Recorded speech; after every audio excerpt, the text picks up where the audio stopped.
Okay, let's go ahead and get started tonight. Dear Heavenly Father, again, as we're privileged to open your word, I pray you will bless and anoint this word as it goes out.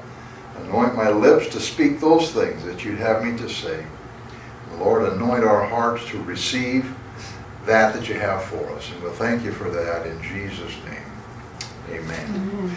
Okay, I think we got this thing operating. Ricky worked on it yesterday, and I think now it's working. It's held on for a few minutes, so Let's see. something different here. Let me, no, I'll just do it here. I want to take us to where we are and kind of go over just a minute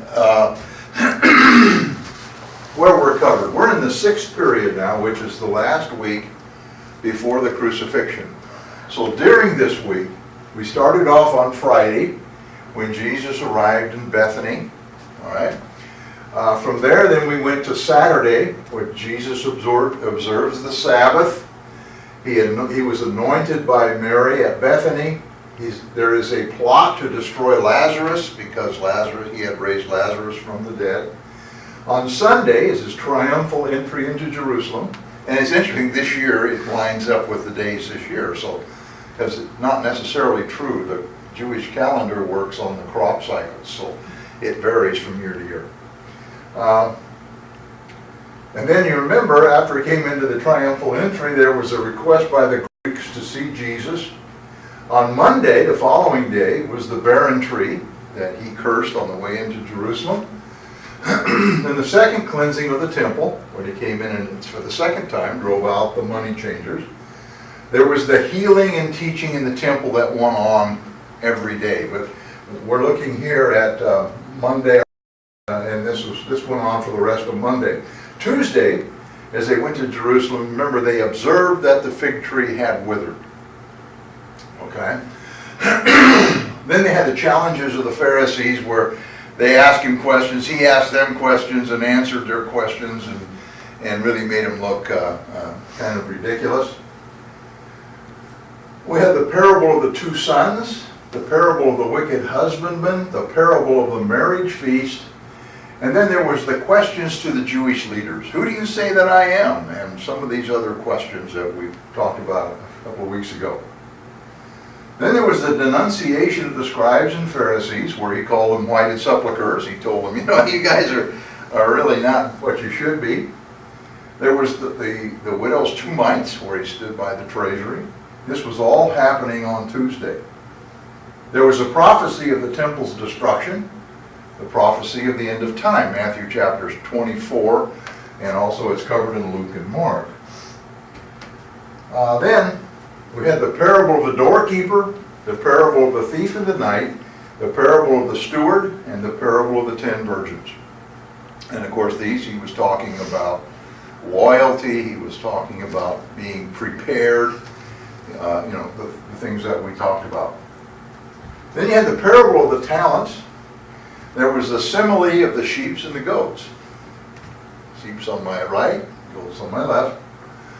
There was a plot formed Jesus, and this was all happened on Tuesday. Now Wednesday we don't have any history of Wednesday, so everybody, the commentaries and experts, theologians, all think that probably Jesus took Wednesday off.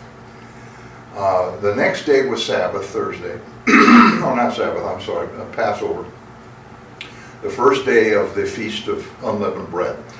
And so probably this would be his last couple of days with his disciples. So there's a thought that Jesus probably took the day off, and him and his disciples just maybe hung out on Mount Carmel and just rested. And perhaps that was a time when he told them things that are not recorded. We don't know. But there doesn't seem to be anything that would tell us that he did anything on Wednesday. And we know that because he said in 2 days is the Passover. That would have been Tuesday. And then Thursday he starts off with getting ready for the Passover, or the Passover. So there's nothing on Wednesday.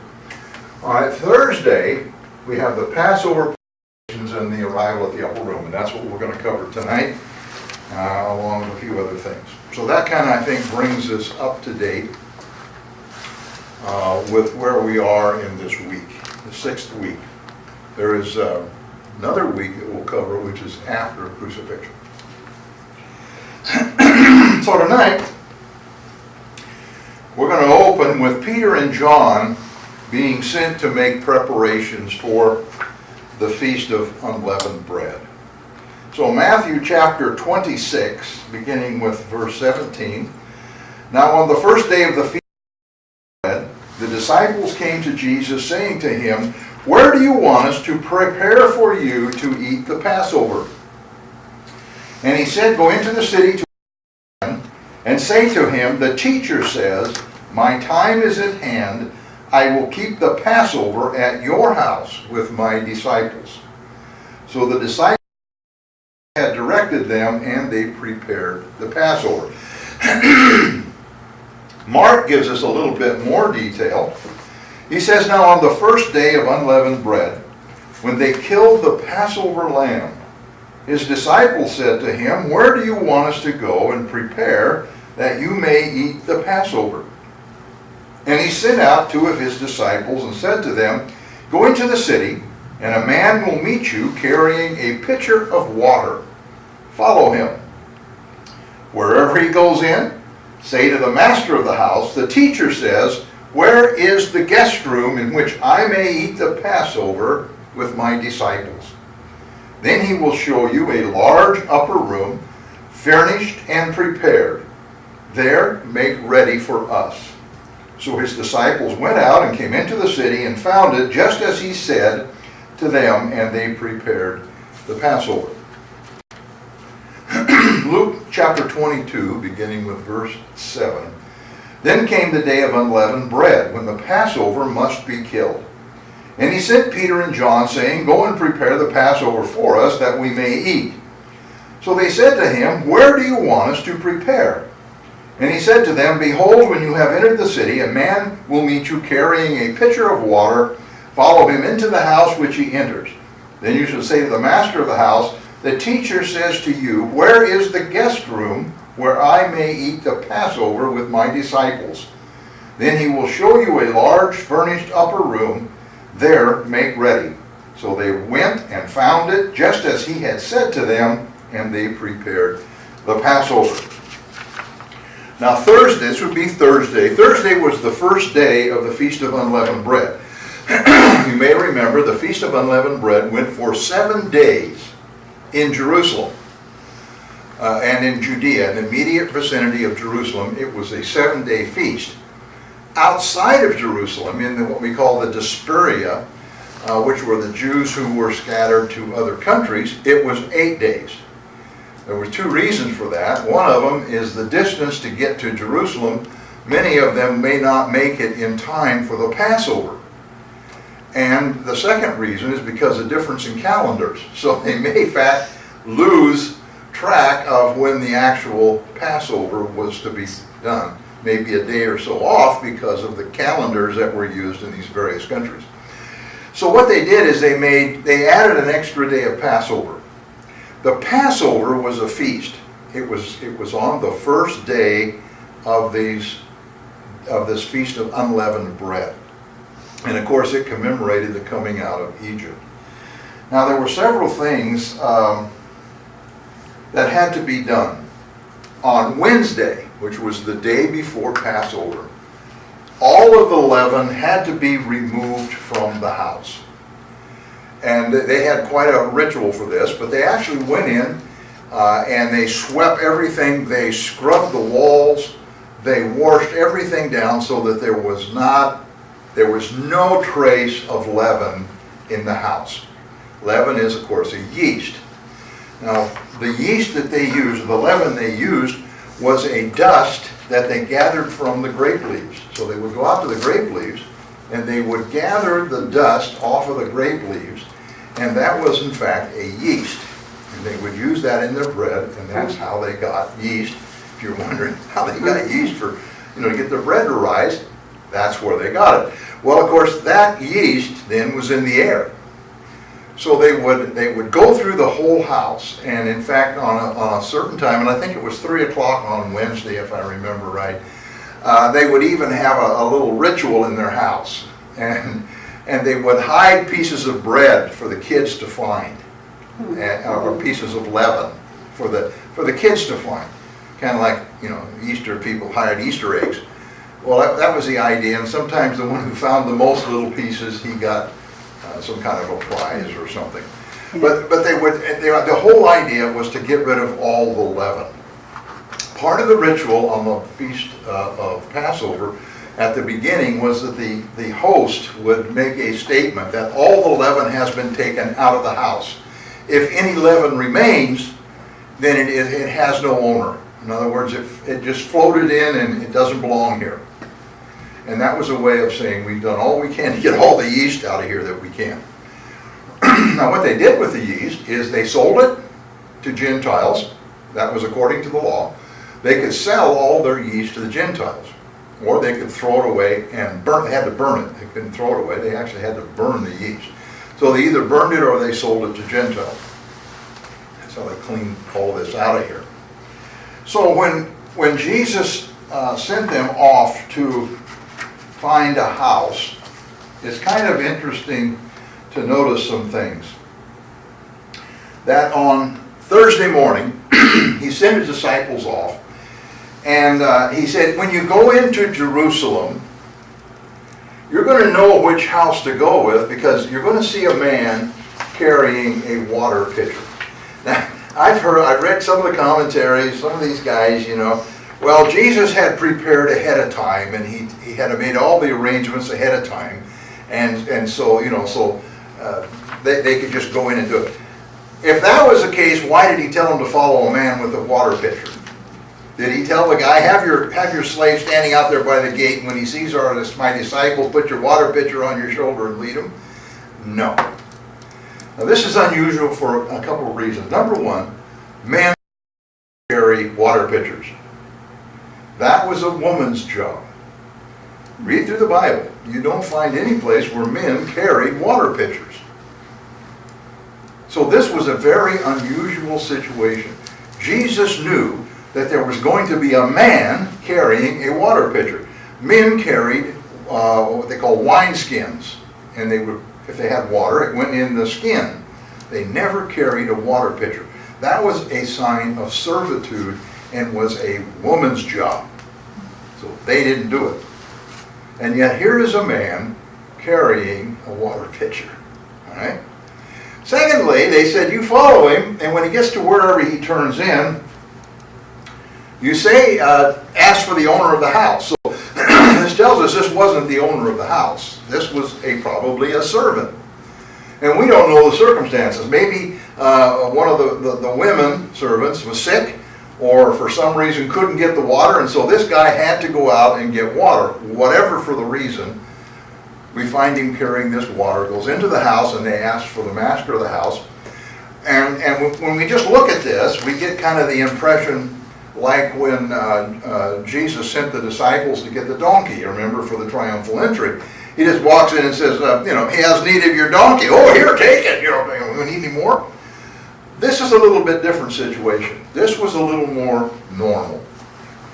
Because in those days, if you had a large room, what you would do is you would get that room ready for the Passover, and that room was for, in this case, Jesus and his disciples, or perhaps family groups would get together to celebrate the Passover together. And if it was like our house, you know, we'd have 35, 40 people. You know, my house wouldn't do for that. So you would go to this person's house, and he would let you use the upper room, or whatever they had, if it was large enough, and it was free of charge. This was part of the law. So here what we have is probably a man, and I'm assuming this owner of the house probably had a small family. May have just been him, his wife, and some servants. But he had this huge upper room. And so when they came to him and said, the master is going to have his Passover here, oh, okay, fine, it's available, take it.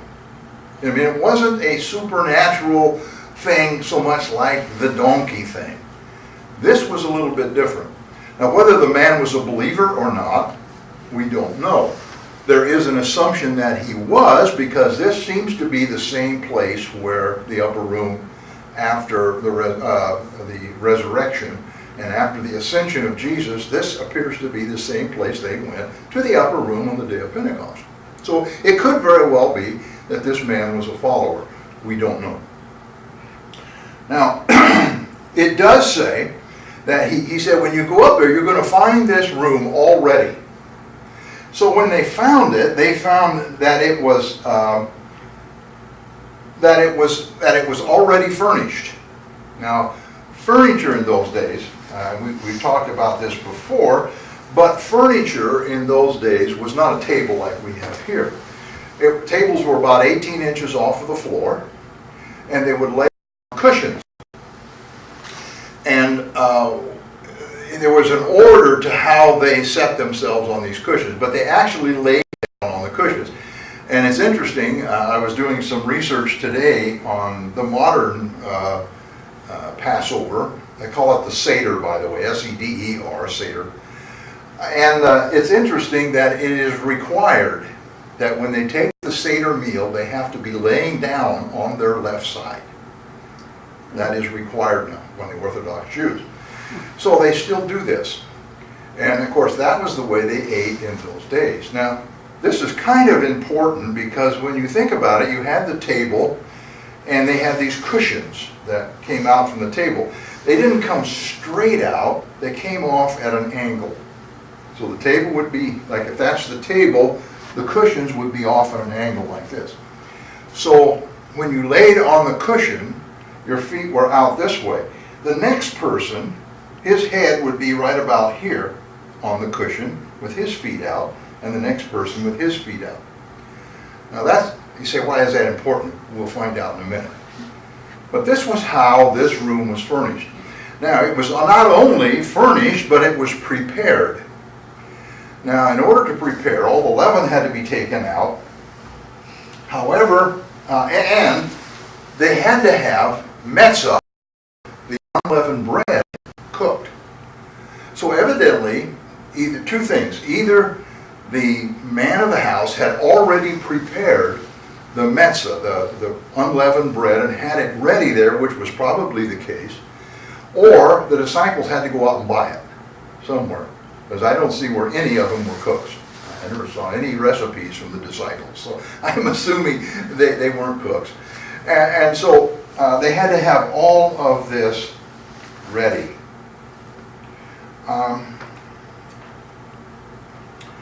Now Jesus, of course, didn't give the name and address of the house. All they had to do was say the teacher was coming. Now there's some of the commentaries, and I think they have a pretty good point. Because we learned last week that Judas had already gone and collected his 30 pieces of silver.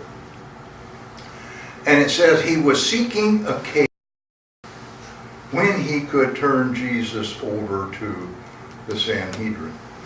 What better opportunity than if he is in a house else, while everybody else is inside eating the Passover. Streets, nobody would be out, nobody would even see it. Perfect opportunity. So by not telling anybody where that house was, Judas did not know where they were going. And that kind of makes sense. It kind of makes sense. He was up there though. Oh, he was with them, but Jesus didn't say we're going to go hold the feast at this house. He sent the two disciples to go out and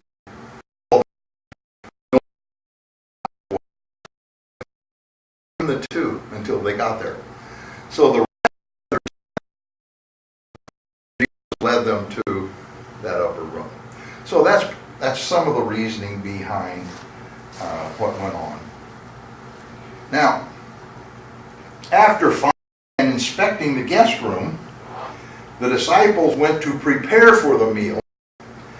And what that would include was slaying the lamb, food to be consumed at the meal.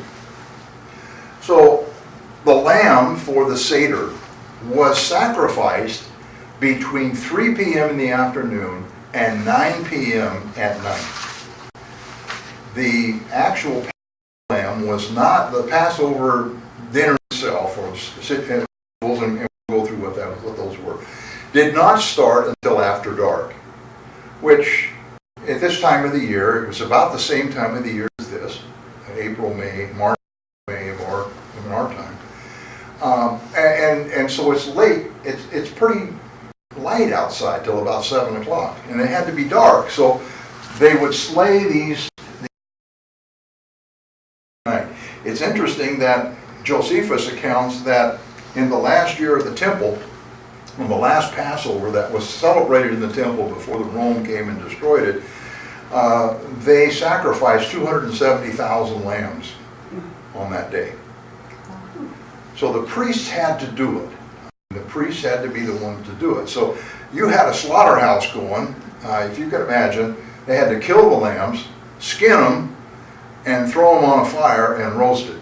And then after it was roasted, you took your part of the lamb and you took it home and ate it. So they not only had to kill them, but they also had to roast them. So they had a huge altar up there that was just constantly full of lamb. It's beyond me. That had to be a huge, huge altar in 6 hours to kill 230, 260,000 lambs in just that 6-hour period. So that had to be done. Then they had to go and they had to buy certain foods. They had apples and dates and nuts, and there were vinegar that had to be there. Some of this stuff I'm sure the house owner furnished. But there were certain foods that had to be included in the Seder dinner. And then of course you had, wouldn't be potatoes necessarily, but some kind of a vegetable that you ate with the lamb as part of the dinner. That could be whatever you wanted. So you actually put together a dinner that was also part of the Seder. It was matzah and marrow was the green. Yeah, marrow was some of the stuff. That was a very bitter thing, and we'll talk about that. Well, how that all worked. I've got some slides here. Cool. Yeah. So and then of course you had to have wine. Now when they set up the Seder dinner, they put the dinner setting out. Each person had 4 cups. Each cup would be drank. It was filled with wine at a given time, and it was consumed at a different time during the Seder ceremony.